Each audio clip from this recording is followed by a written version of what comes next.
August is National Wellness Month, where we are encouraged to prioritise self-care, managing stress and promoting healthy routines. What better time to discuss the age-old problem? HR professionals are fantastic at taking care of their organisations and the people that work in them, but who takes care of them?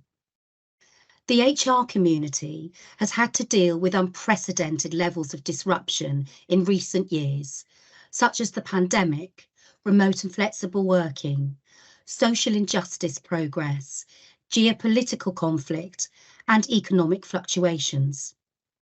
Taking COVID specifically, I've been talking to people who have incredible stories that they can tell from an HR perspective. Real situations where they've had to step up and lead their executive teams in creating and managing solutions to the many challenges this created. Similarly, those with employees and business in Russia and Ukraine have shown incredible resilience, innovation, and accountability.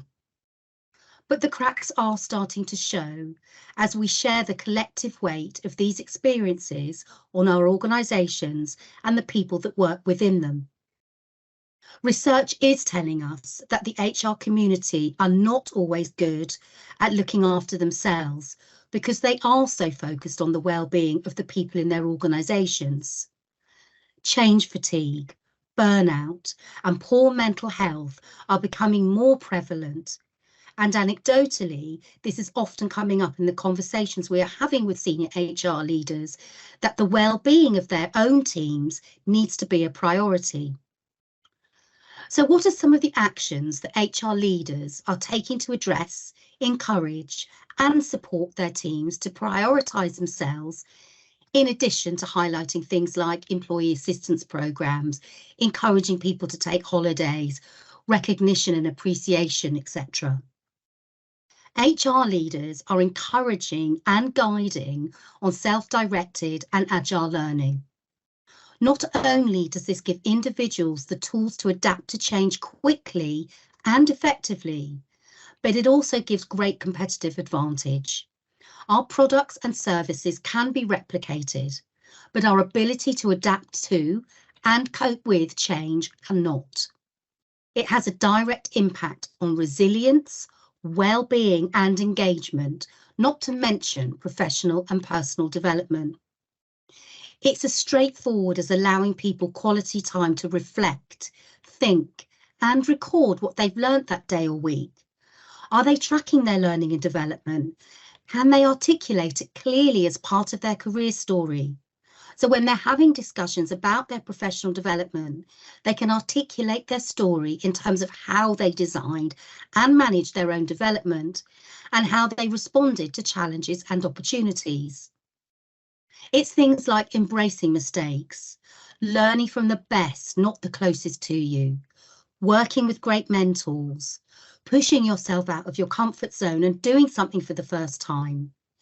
This more intentional approach to designing your own learning to adapt to change gives individuals the control they need, which in turn, hopefully, supports positive mental health and resilience and addresses some of the change fatigue we're hearing about.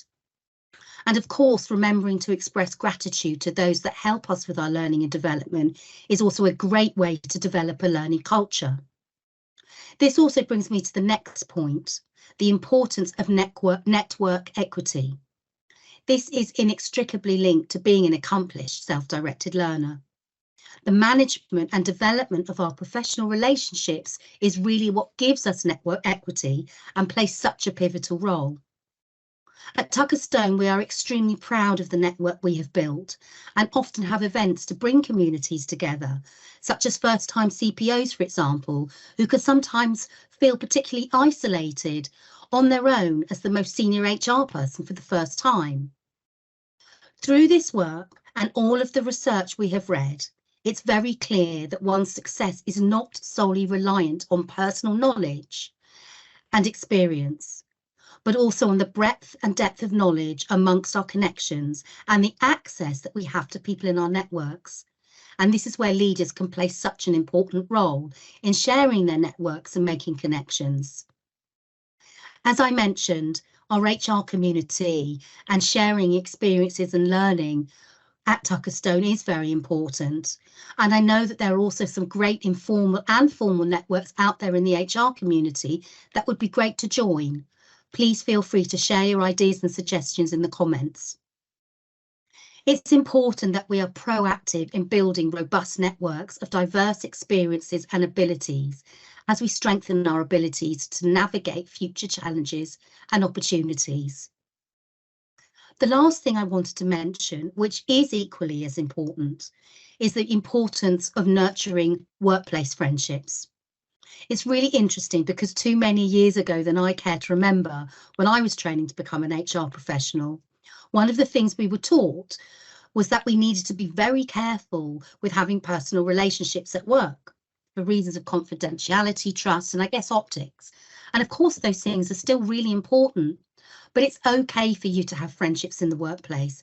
It's okay to have people you can open up to, trust, and rely on for support. HSM Advisory have said that one of the strongest predictors of job satisfaction and engagement, and therefore we can assume well-being and resilience, is someone who answers yes to that question. Yes, I do have someone in the workplace that I consider a friend. I hope this has been useful. I know there isn't anything revolutionary here. It's all stuff you know and are probably doing with those that you support.